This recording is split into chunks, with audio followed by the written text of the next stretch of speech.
Dégage-les de ce ponton, a sifflé ma mère. Pas un bonjour. Pas un baiser pour ces petits-enfants. Juste un doigt manucuré pointé vers mon fils de 8 ans, Léo, et ma fille de 6 ans, Chloé. Nous venions d'arriver au domaine du lac Serein, une résidence de luxe au bord de l'eau, pour la fête de fiançailles de ma sœur. Mais de toute évidence, nous étions déjà le problème. Regarde-moi leurs fringues, a-t-elle lâché, nous barrant physiquement le chemin. Sophie essaie de faire des photos professionnelles, et tes gamins ruinent toute l'esthétique. Sors-les du cadre, Camille. Ils sont une pollution visuelle, des taches dans le paysage. Laissez un commentaire. Dites-moi d'où vous écoutez, et quelle heure il est chez vous. J'aimerais savoir qui fait partie de notre communauté. Je n'ai pas crié. Je n'ai pas supplié. Je ne lui ai pas demandé comment elle pouvait regarder ses propres petits-enfants et n'y voir qu'une pollution visuelle. Les larmes, c'est pour ceux qui espèrent encore que l'autre personne peut changer. Et à cet instant, mon espoir n'est pas mort. Il a été pulvérisé. J'ai regardé Brigitte, la femme qui m'a mise au monde, et je n'ai pas vu une mère. J'ai vu un passif, un mauvais investissement dans lequel j'avais injecté du capital pendant des années pour un retour sur investissement de 0. Allez, les enfants, ai-je dit, la voix basse et stable. On va manger des pancakes. Léo a levé les yeux vers moi, l'incompréhension totale dans son regard. Mais, on vient d'arriver. Je voulais montrer mon maillot de bain à mamie. Je sais mon cœur. Changement de programme. Je les ai ramenés vers ma vieille Mégane, la voiture fiable et cabossée que je conduisais exprès pour que ma famille ne me demande jamais d'argent. Je les ai attachés, ignorant les regards des traiteurs et des premiers invités. Ma mère ne nous a même pas regardés partir. Elle était déjà en train de dire au photographe de régler la lumière sur le ponton, nous effaçant de la scène comme si nous n'avions jamais existé. J'ai conduit exactement 300 mètres, jusqu'au portail principal. Je me suis garée, et je suis sortie. La grille en fer forgé était fermée, ornée d'une plaque de laiton brillante. Propriété privée. Résidence étaient invités uniquement. J'ai sorti mon téléphone. Je n'ai pas pris la vue en photo. J'ai pris une photo haute résolution, horodatée, de ce panneau, le cadran parfaitement avec, en arrière-plan, les dizaines de voitures garées illégalement sur le bas-côté, bloquant la voie des pompiers. Puis je suis remontée en voiture, et j'ai roulé jusqu'au petit resto à 5 km de là. Pendant que les enfants coloriaient sur leur set de table en se disputant sur le choix du sirop, j'ai ouvert mon ordinateur portable. Le Wi-Fi du resto était lent, mais ma connexion au portail de gestion immobilière était sécurisée. Je n'étais pas une simple locataire ou une invitée. J'étais l'administratrice. Je me suis connectée. Le tableau de bord s'est affiché, révélant le portefeuille que j'avais bâti en une décennie de trading algorithmique, 4 biens locatifs, 2 immeubles commerciaux et une résidence de luxe au bord d'un lac, actuellement occupée par une femme qui me détestait. J'ai ouvert le contrat de bail du 847, route du lac. Ma mère pensait louer à un conglomérat sans visage appelé Horizon Capital. Elle pensait avoir un bail standard. Elle se trompait. Parce que je savais qui elle était, j'avais inséré des clauses spécifiques pour protéger l'actif. J'ai fait défiler jusqu'à la section 14B. Usage commercial non autorisé et limite de capacité. Le bail limitait strictement les rassemblements à 20 personnes. Il y avait au moins 60 personnes à cette fête de fiançailles, avec des camions de traiteurs et un DJ. C'était une violation claire et documentée. Mon téléphone a vibré sur la table. Une notification du groupe de discussion familiale. Je l'ai ignoré. Leur bruit ne m'intéressait plus. Seule l'exécution comptait. J'ai rédigé l'avis. Avis de résiliation de bail avec effet immédiat. Motif : violation des clauses 14B et 16A concernant la sécurité et l'obstruction de la voie Pompiès. Le locataire dispose de 24 heures pour quitter les lieux.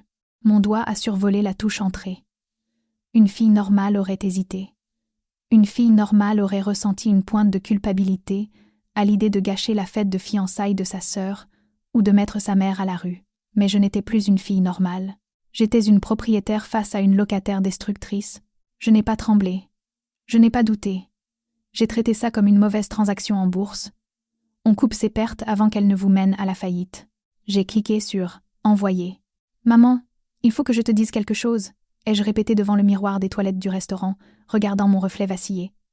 La maison m'appartient. C'est moi qui paye pour tout depuis le début. Même en répétition, les mots pesaient une tonne.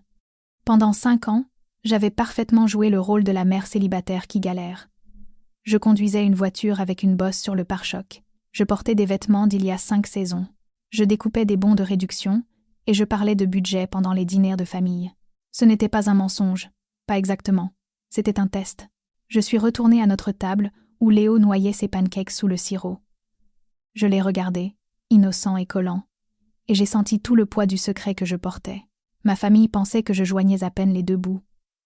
Ils pensaient que ma start-up avait fait faillite il y a des années, une autre aventure risquée de la rêveuse de la famille. Ils ne savaient rien du rachat, rien des plusieurs millions d'euros que j'avais touchés, ni de la société de trading algorithmique que j'avais bâtie en silence, brique numérique après brique numérique. Ils voyaient ce qu'ils voulaient voir. Camille, l'exemple à ne pas suivre. Camille, celle qui avait besoin d'aide. Et parce qu'ils pensaient que j'avais besoin d'aide, ils se sentaient en droit de me traiter comme une œuvre de charité. Mais la vérité était enfouie dans l'acte de propriété de la maison. 5 ans plus tôt, mes parents étaient au bord du gouffre. L'entreprise de mon père s'était effondrée, et la banque était à quelques semaines de la saisie. Ils étaient terrifiés par l'humiliation, par l'idée que leurs amis du club de golf découvrent qu'ils étaient ruinés. Alors j'ai racheté leurs dettes. J'ai créé une société écran, Horizon Capital, et j'ai acheté le prêt à la banque. Puis je leur ai proposé un arrangement de location-vente aux conditions les plus ridicules du marché. Ils payaient 2 000 € par mois pour une propriété qui pouvait facilement en valoir 8 000, même hors saison. Je me disais que je les sauvais, que j'étais une bonne fille. Mais en regardant la photo du panneau « Propriété privée » sur mon téléphone, j'ai compris que je ne les avais pas sauvés. J'avais subventionné leur cruauté. J'avais remboursé anonymement le prêt auto de Thomas, mon frère, lui laissant croire à une erreur de la banque en sa faveur. J'avais injecté des capitaux dans la boutique chancelante de Sophie, ma sœur, sous le couvert d'un groupe d'investisseurs providentiels. J'avais tissé un filet de sécurité sous une famille qui me traitait comme un fardeau, attendant le jour où ils me regarderaient, vraiment, et verraient autre chose qu'une déception. Je me suis frotté les yeux. C'était ça la chaîne invisible, n'est-ce pas? L'espoir que si je donnais assez, si je tolérais assez, si je restais assez silencieuse, ils finiraient par m'aimer pour qui j'étais, pas pour ce que je pouvais leur apporter. Mais aujourd'hui, sur ce ponton, la chaîne s'était brisée. Brigitte n'avait pas vu une fille qui avait sauvé sa maison. Elle avait vu une femme en vêtements bon marché qui gâchait sa photo. Elle ne savait pas qu'elle se tenait sur mon capital.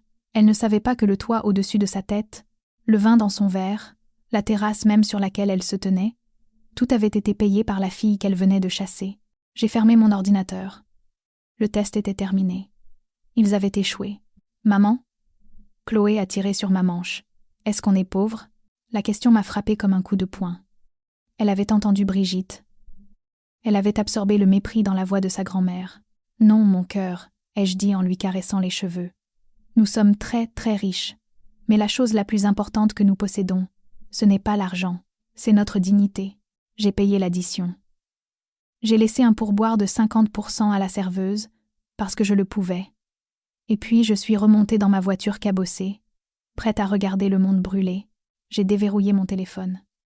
Les notifications du groupe familial, intitulé « La Dream Team », s'étaient accumulées. 43 messages non lus. Assise au volant, la clim à fond contre la chaleur, j'ai ouvert la conversation. Pas pour me faire du mal, pour collecter des données. Dans mon métier, on ne lance jamais une transaction sans analyser le sentiment du marché. Et là, le sentiment était du venin pur, non filtré. J'ai remonté jusqu'au début. Ça avait commencé 10 minutes après mon départ. Brigitte. Enfin, la vue est dégagée. Je jure, cette fille a un talent pour tout rendre cheap. Sophie a répondu. T'as vu ces chaussures? On dirait qu'elles sortent d'une benne à ordures. Elle avait joint une photo floue de mes baskets sur le ponton, avec un zoom.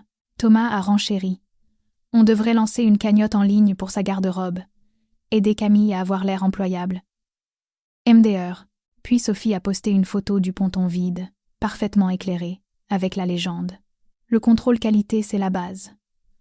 Merci d'avoir sorti les poubelles, maman. J'ai fixé l'écran. Les poubelles dont il parlait, c'était la femme qui payait le forfait du téléphone même avec lequel Sophie était en train de taper. Les poubelles, c'était celle qui avait anonymement couvert les dettes de carte de crédit de Thomas à Noël dernier, parce qu'il était stressé par les marchés. Il buvait du champagne dans un salon que j'avais meublé, mangeait chez un traiteur que je subventionnais de fait, et se moquait de la personne qui rendait tout ça possible. C'était une chambre d'écho, une boucle fermée où ils validaient leur cruauté mutuelle jusqu'à ce qu'elle ressemble à de la vertu. Pendant des années, Je m'étais demandé pourquoi. Pourquoi ne pouvait-il pas simplement être gentil? Pourquoi Brigitte avait-elle besoin de m'humilier pour se sentir heureuse? J'ai regardé à nouveau la photo du ponton vide. Et soudain, l'algorithme du cerveau de ma mère s'est décodé. Ce n'était pas juste de la méchanceté. C'était une nécessité structurelle. Brigitte a passé 60 ans à construire une réalité où la valeur est égale à l'apparence. Dans son monde, l'habit fait la femme, l'adresse fait la famille, et l'image est la seule vérité. Et puis il y a moi. Je ne joue pas ce jeu. Je n'ai pas le bon métier, pas les bons vêtements, pas les bonnes priorités. Si je suis heureuse, si je réussis, si je suis valable et digne sans jouer son jeu, alors toute sa vision du monde s'effondre. Si je suffis, alors tous ses efforts, toutes ses dettes, toute sa posture désespérée ne signifient rien. Elle a normalisé la cruauté parce qu'elle le devait. C'était un mécanisme de défense. Elle devait me dévaloriser pour protéger son propre investissement fragile dans la superficialité. C'est ce que les psychologues appellent la dissonance cognitive. Mais dans les affaires, on appelle ça protéger l'actif. Son actif, c'était son ego. J'étais la menace. Alors, elle a transformé l'abus en exigence. Elle a transformé le harcèlement en contrôle qualité. J'ai regardé une vidéo que Thomas venait de poster. Un panorama de la fête. Tout le monde riait. Brigitte tenait salon, gesticulant avec une flûte de champagne, l'air d'une reine dans un royaume qui ne lui appartenait pas. Ils avaient l'air si à l'aise, si sûrs d'eux.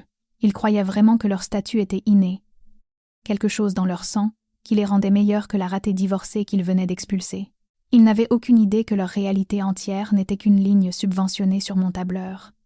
Et ils n'avaient aucune idée que je venais d'appuyer sur « supprimer ». J'ai fermé la discussion. Je n'étais plus en colère. On ne se met pas en colère contre une machine qui fait ce pour quoi elle a été programmée. On la débranche, c'est tout. Mon ordinateur a émis un son. Mise à jour du statut. Avis de résiliation de bail. Délivré électroniquement à la locataire, Brigitte Renaud. L'horodatage numérique indiquait 13h43. J'ai regardé en direction de la maison, à peine visible à travers les arbres. La fête allait devenir très intéressante. Le gestionnaire immobilier d'Horizon Capital était efficace. À 14h15, le système de notification automatisé a confirmé la réception. L'avis de résiliation électronique avait atterri dans la boîte mail de Brigitte. Mais je connaissais ma mère. Elle ignorait les emails qui ne contenaient pas de compliments ou de RSVP à des soirées. J'avais donc demandé au gestionnaire de suivre le protocole, appeler la locataire. À travers les arbres, j'ai vu du mouvement sur la terrasse. Mon téléphone n'a pas sonné. À la place, j'ai imaginé la scène à l'intérieur. Le téléphone fixe de la cuisine, celui que j'avais insisté pour qu'il garde en cas d'urgence, devait être en train de sonner. Brigitte allait répondre, agacée par l'interruption. Elle entendrait une voix professionnelle l'informer que son bail était résilié avec effet immédiat pour usage commercial non autorisé et violation des règles de sécurité. Elle serait confuse, puis indignée, puis elle ferait exactement ce que Brigitte faisait toujours quand on la défiait. Elle exigerait de parler au responsable. Je le savais parce que j'avais conçu le piège. La ligne prioritaire du propriétaire qu'on lui donnerait n'était pas un centre d'appel d'entreprise. C'était une ligne directe vers un numéro prépayé que j'avais mis en place il y a 5 ans, transféré directement sur mon portable personnel. Je suis restée dans ma voiture et j'ai attendu. 3 minutes ont passé. Puis 5. Je pouvais presque la voir. Brigitte, le visage rouge de cette colère qui ne vient que du sentiment que tout vous est dû, debout au milieu du grand salon. La fête serait silencieuse, les invités observant le drame se dérouler. Elle voudrait se donner en spectacle. Elle voudrait montrer à tout le monde, à Sophie, à Thomas, à ses amis riches, qu'elle était en contrôle, qu'elle pouvait mater n'importe quel gestionnaire immobilier sans visage. Je parie qu'elle met le haut-parleur, ai-je pensé. Elle voudra un public pour sa victoire. Mon téléphone s'est allumé. Appel entrant, 847 route du Lac. J'ai pris une profonde inspiration. C'était le moment.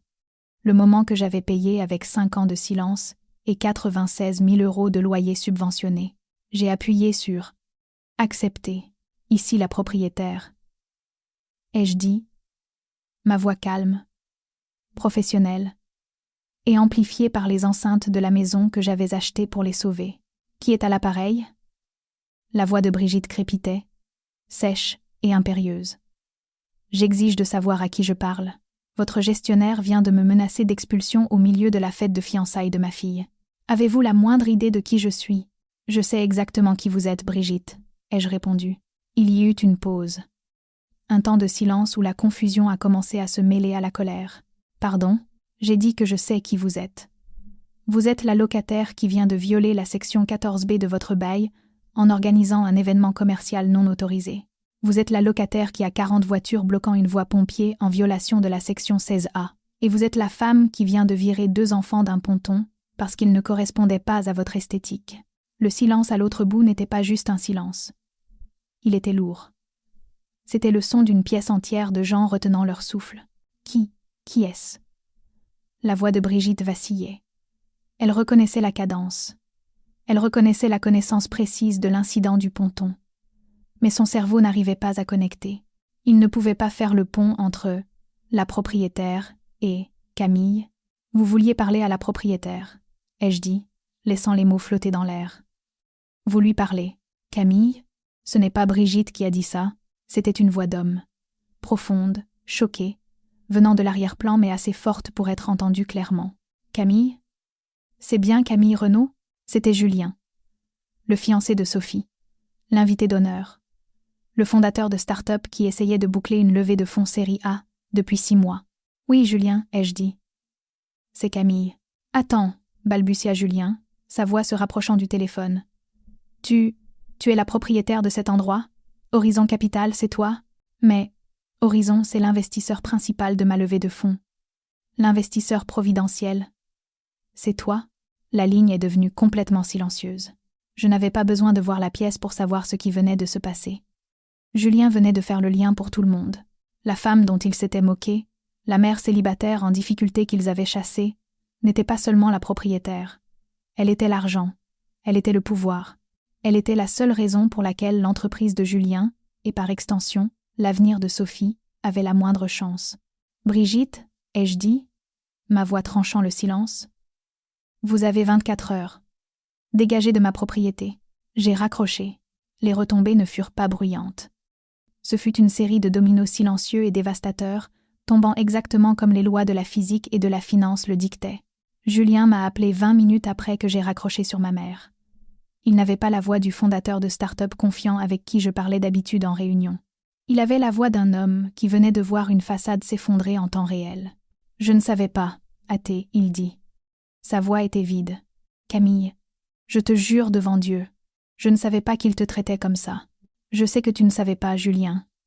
Toi, tu regardes les chiffres, tu regardes la valeur. Eux, ils regardent les apparences. Sophie, elle pleure. Elle dit que c'est un malentendu, que tu surréagis. Il a marqué une pause, et j'ai entendu l'acier revenir dans sa voix. Le même acier qui m'avait fait investir en lui. Mais j'ai vu son visage sur le ponton, Camille. Je l'ai vu poster ses photos. Ce n'était pas un malentendu. C'était son caractère. Et je ne peux pas construire un avenir avec quelqu'un qui a un tel déficit de caractère. Le mariage a été reporté indéfiniment avant le coucher du soleil. La fête de fiançailles ne s'est pas terminée dans un éclat, mais dans le départ gêné et pressé de 60 invités qui ont soudain réalisé qu'ils buvaient du vin payé par la femme que leur hôtesse venait d'insulter. L'expulsion s'est déroulée avec une précision mathématique.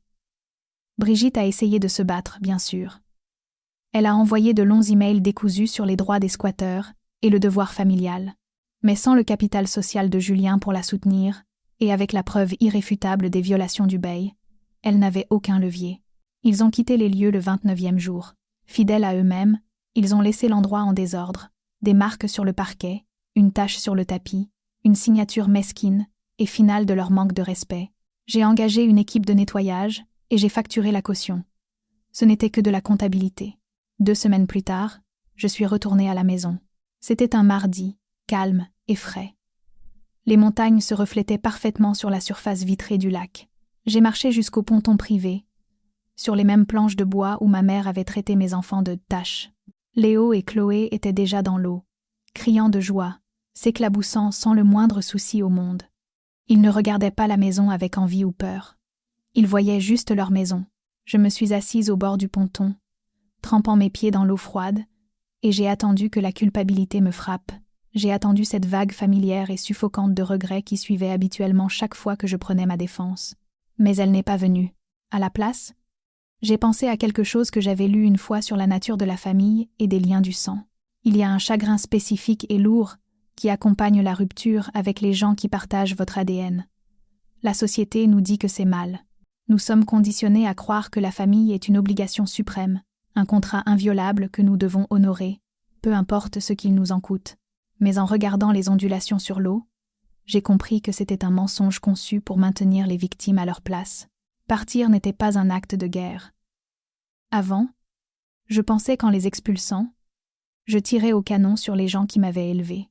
Mais assis ici, dans le silence profond qu'ils avaient laissé derrière eux, j'ai compris que ce n'était pas une attaque. C'était une amputation. J'avais traîné un membre mort pendant 32 ans, une relation nécrosée qui empoisonnait le reste de ma vie, drainait mes ressources et menaçait d'infecter mes enfants avec la même insécurité qui m'avait rongée. Le couper ne m'a pas tué. Ça m'a sauvée. C'était la seule façon d'empêcher l'infection de se propager à Léo et Chloé. J'ai enfin compris qu'on ne peut pas sauver les gens qui sont déterminés à rester dans leur propre toxicité. On peut seulement se sauver soi-même de la noyade avec eux. « Maman !»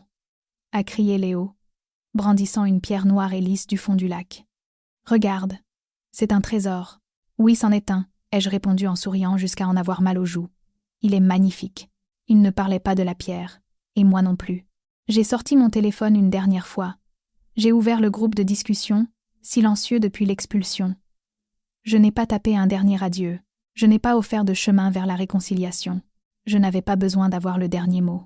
J'ai simplement cliqué sur « Quitter la conversation ». Puis j'ai posé le téléphone. J'ai regardé mes enfants nager dans l'eau qui m'appartenait et j'ai écouté le son de rien du tout, à part la paix. Si vous aussi vous avez dû vous éloigner de ceux que vous aimez pour trouver la paix que vous méritez, partagez cette histoire. On ne sait jamais qui a besoin de la permission de lâcher prise aujourd'hui.